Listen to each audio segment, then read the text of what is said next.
I love retro games, and chances are if you clicked on this video, so do you. However, have you ever wanted a little more from your favorite classics? Well, that's where RetroAchievements comes in. It's a website that adds achievements to all your favorite old games, and even your least favorite. Recently, they added support for Wii games, and so far, I've played New Super Mario Bros. Wii and Sonic 4. However, I am now going to play a far more chillax game than the last two, Kirby's Epic Yarn. But don't think that means I'll have an easy time, as this achievement set has 61 achievements, ranging from simply beating the game, to getting all collectibles, to getting all gold medals, all the way to beating some of the harder levels without getting hit, while also doing some special challenges. Goddamn. Starting up the game, you can tell that this is a banger game. This is from that period in the early 2010s when Nintendo was making all sorts of cool experimental games like Yoshi's Woolly World, Kirby and the Rainbow Curse, and of course, this game. Anywho, this game follows as Kirby gets sucked into a sock because he tried to suck this magician dude's tomato. Yeah, that's a sentence I just said. But after getting transported to Patchland, we meet Prince Fluff, go through Patch Castle, this tutorial type of level, and after learning the ropes, we get ambushed by a big ol' blob. After Kirby smashes him, we get our first magic yarn. These pieces of special string stitch the world back together. So now, with World 1 unlocked, we talk to Dom Wool, who gives us a free apartment. That's pretty nice, I'd say. And then we go and continue this adventure. Now, I haven't mentioned how Kirby controls. He's been relinquished of his sucking ability. See, that magician dude, his name is Yin Yarn, and well, taking his tomato really offended him, and now in Patchland, Kirby is putting those whipping lessons he got from Simon Belmont to good use. Jokes aside, the Star Whip is cool, and turning enemies into balls of yarn is both sick and horrifying. I mean, imagine turning into a ball forcefully. That would hurt. Kirby can also turn into a car, but he can't run enemies over. He can also turn into a parachute for supreme gliding. And of course, he can turn into a submarine. You know, I don't know how Kirby games go, but so far, this game is oozing with creativity compared to the last two games I've mastered. This is like a gold mine. Anyways, while talking, I've already passed the level. And now I turn into a big tank and blow everything to smithereens. Now this is how you open a game. Afterwards, we get introduced to how stages get unlocked. Which, funny thing, seeing as you hold the patch and can choose when to throw it, I thought I had a choice of what stage to play. But nope. Well, I'll play all stages more than once soon enough, so who cares. Next level I'm in, this flower place. Rather serene. Then it transitions into a rainy lake type of place. There's even these cool frogs you can grab onto. And then at the end, I turn into a UFO. Well, I'll say, so far this game isn't holding back on its awesome sauce, and I'm all for letting it cook. Anywho, we then get called in by Dom Wool to decorate a apartment. Remember this, it's important. Back to the levels, Rainbow Falls is sort of annoying with it being drenched in water and slowing my movement, but then I turn into a snowboarding penguin, so it's fine. Next up, Big Bean Vine, and where's Jack? I found his beanstalk. Yeah, that's about it. You just climb a big old beanstalk. I will say these Waddle Dees with balloons are annoying because if you sit on them for too long, the balloons pop, but in this level, they're fine. And then we fight a big old dragon. I already said this, but this game isn't holding back. I mean, in Mario, it takes the whole game for him to bring out the big dragon trump card. Oh, hey, magic yarn. And wow, a lava world already. Goddamn. Well, the first level is a desert level, and it once again brings a banger theme. And also, I love how quicksand is managed in this game. It looks like a stitching machine is changing out the fabric. Also, there's tornadoes. And then Kirby turns into a car and we race. Where's Kirby in Mario Kart, speaking of which? Nintendo, nobody's gonna buy Mario Kart World because of the cow from stage number 51. Link and Donkey Kong are in Mario Kart. Add Kirby, why don't you? Well, here we are. Lava levels, and geez, sure is a lava level. Bunch of bombs and whatnot. Christ, volcanoes, geez. There's even these dinosaurs chilling in the lava, but of course, for all this fire, we need somebody to put it out, and Kirby turns into a fire truck. Ah, look at that!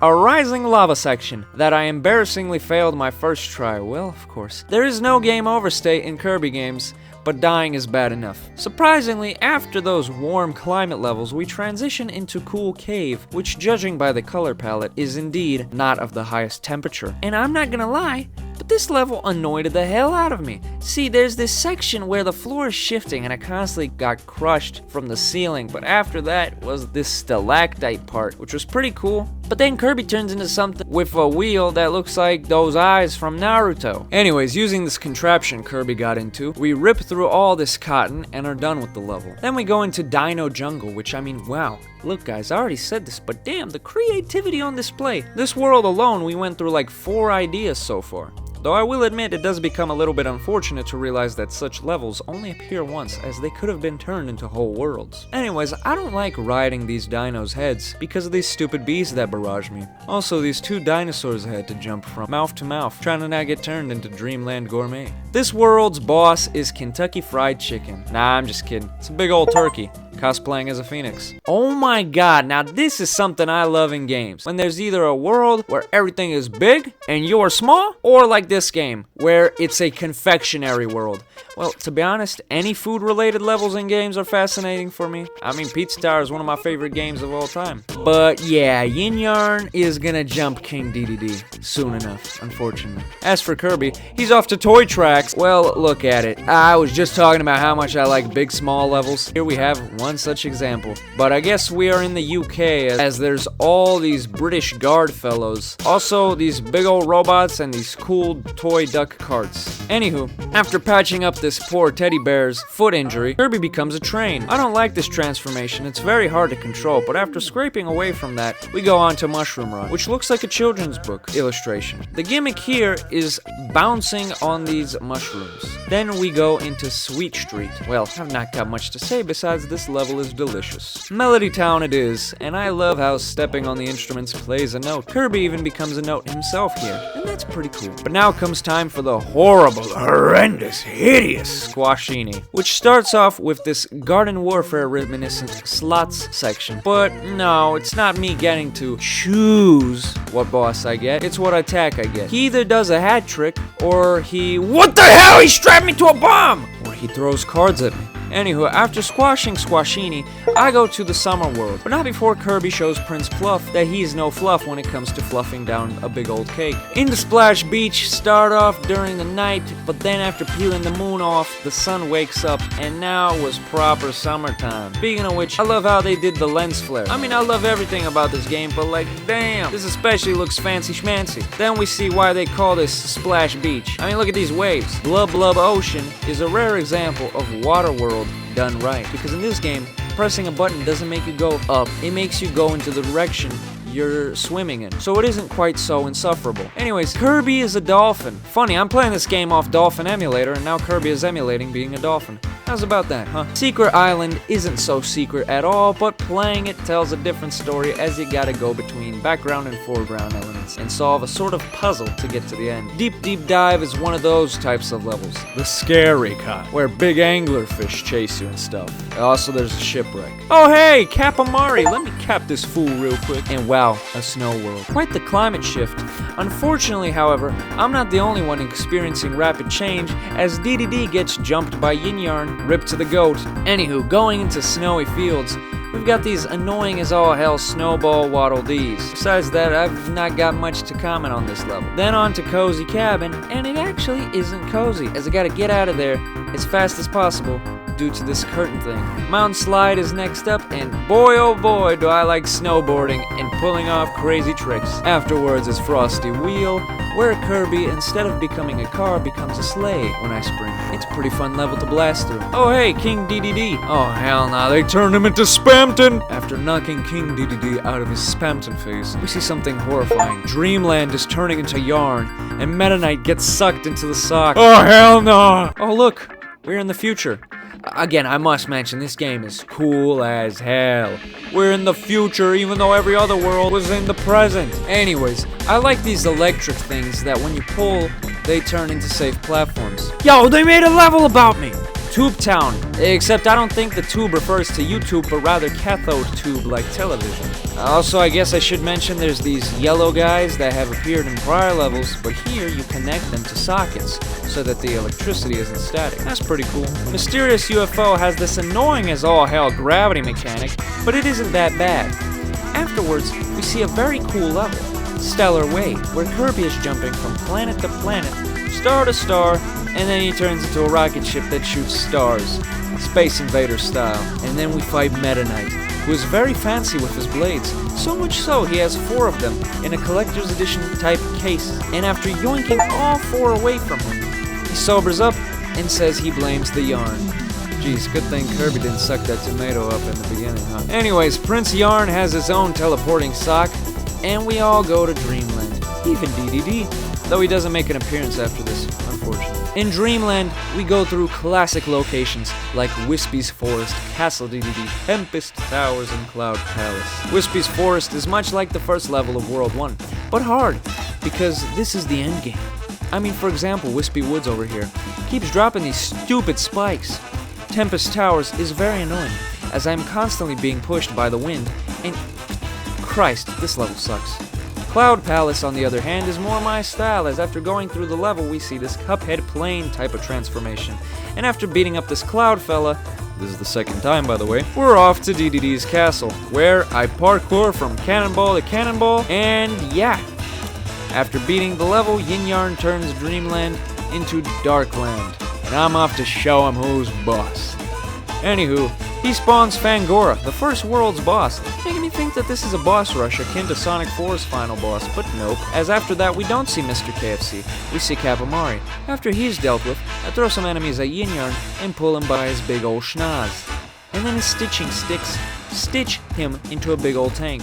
However, our boy Meta Knight gives me one of those transformation portals, and now it's a tank off. I of course win, and with these 2 wannabe chopsticks taken care of, Dreamland became normal once more. Prince Fluff unfortunately though leaves us, and we are done with the base game. Now to get the rest of the achievement set. But of course, if you've been watching so far, I assume you liked the video. So do show that in the form of dropping a like on this video. And if you want more content of this sort, subscribe. Anywho, I met Dom Wool's brothers, Loomis and Chase Wool. And after buying out their whole stocks, I was off to do Zeke's hide-and-seek challenges. Afterwards, while trying to unlock levels for Carrie and Beatrix's missions, I got racing towards the looming morning for getting first place in Dusk Dunes without getting hurt or bonking obstacles, as well as penguins don't fly unlike the crochet they wear for defeating King DDD damageless and without rolling up any of his attacks. I also got 2 colds to car pet animals while you drive for getting first place in Frigid Fjords without getting hurt or bonking any obstacles. And then of course I finished both Carrie's and Beatrix missions, after which I got not quite a needle in a yarn stack for defeating Yin Yarn damageless in 4 minutes and 30 seconds, which is quite the challenge. So much so that because his phase 2 puts me in this tank, I used turbo on my controller to sort of cheese this achievement. Look guys, I'm not playing on a Wii remote, and I don't have 3 hands to manage both sticks. Please forgive me. After that, embroider about your friends and connections for collecting 100% of the cast. Of course, that meant meeting Buster and Mara, whose missions were then done. Also giving me the achievement using all of these as Nylon Impossible for collecting 100% of the fabric. After that was cleanup time as I proceeded to get all the gold medals and treasures in all the worlds, thus unlocking all of those achievements, as well as the plush value of your memorabilia for collecting 100% of the stuff, recording all your vinyl purchases via collection for 100% of the tunes, and lastly, melt them down to knit Aurum chainmail for collecting 100% of the gold medals. Anywho, now it's time to finish up the challenges. I had already done 2 of these, and here are the rest. Starting with to entangle our reach to the skies above for reaching the Star Shooter transformation in Cloud Palace in 1 minute and 25 seconds or less without falling into pits. Then was Dreamland's Satan lifestyle will end for beating Battleship Halberd without getting hit. This achievement was very fun, as I'm sure I've made it clear already. I love both Cuphead and Undertale, which have taught me how to bullet hell. Thus, this isn't that bad. Then is Static Shocking Electronics with your rugged form for beating Tubetown damageless and not getting a streak larger than 59, so essentially I had to avoid any valuable pickups.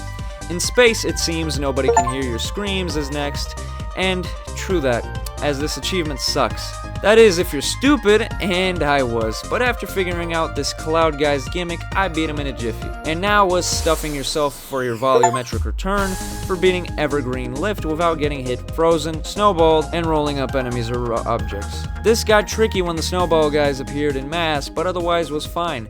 then was holding on to mittens to not be smitten with chills for beating Frosty Wheel while collecting all treasures and bonus star segments without falling into pits, swimming, or getting frozen. In sinking down with Bombastic Elastic, we actually don't sink with Mr. Bombastic, but instead I beat Boom Boatyard without getting hurt, whilst also, like the last achievement, getting all treasures and bonus star segments. Oh boy, this next achievement was rather annoying. 1 net, 2 net, bug net, fish net requires me to obtain at least 100 collectibles while being chased by the anglerfish in deep dive without losing my streak, essentially getting hit. This required me to almost perfectly collect everything there, but after finishing, I was on to Scared Stiff seeing Fate's Threaded Needles for beating Dark Manor without using the Yarn Whip and not taking damage. I did Socking It to the Darning Mushrooms, though to be honest with you, they sucked it to me as beating Mushroom Run while only bouncing on the mushrooms 9 times or less is a rather difficult task. Extinguishing Troubles with No Mechs, Just No Mechs is next, and all I had to do here is beat Temper Temple damageless. And now for the final challenge, Chivo. Stealthy Shepherd's Check of the Falls for reaching the transformation in Rainbow Falls without using the Yarn Whip, taking damage, falling into pits, and collecting more than 2 beads. Well, now it's time to do the boss challenges. Much like the normal level challenges, I already did 2 of these. Anywho, let's not waste any more time. Talking non-stop about trousers can leave you panting. Required me to defeat Fangora no-hit without jumping. This was tricky, but I'm quick and nimble, and this dragon ain't Spyro. Then was chicken grease dripping onto your flannel for defeating Hot Wings in 1 minute and 45 seconds. This required me to juggle 3 yarn balls, but after figuring that out, Mr. KFC turned into yet another dinner for Kirby to devour.